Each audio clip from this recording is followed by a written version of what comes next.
Nakaka-touch naman itong ginawa ni Migs para kay Cutie Mahal. Madami ang nananabi kay Migs Molino simula nang nag-live ito sa kanyang YT channel nitong mga nakaraang araw.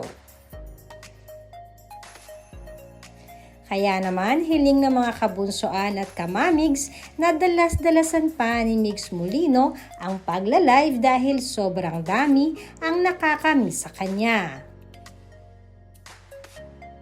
Kaya naman ganun na lamang ang pagkamiss sa kanya ng mga followers niya sa Hong Kong na kung saan ay napakarami nga nating mga kababayang domestic helper na followers at taga-subaybay noon pa man ni Migs at ni Cutie Mahal. Na hindi nga nakakalimot kay Bunso kahit kailanman at kahit wala na si Mahal ay naandyan pa rin sila at patuloy ang pagpapakita ng suporta kay Migs Molino. Inamin ni Migs na isa ito sa kanyang kinakapitan ngayon ang pagmamahal sa kanya ng kanyang mga followers. Hindi man sila magkasama ngayon ni Mahal ay patuloy pa rin si Migs sa pagpapakita na palagi siyang nasa puso't isipan ng binata.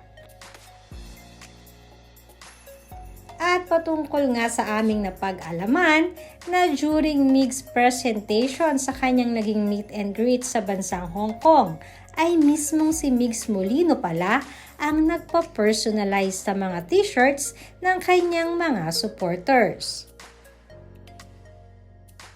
At ito nga ay may katagang nakasulat ng mismo kay Mahal nang galing. At ito nga ay ang salitang happy happy lang.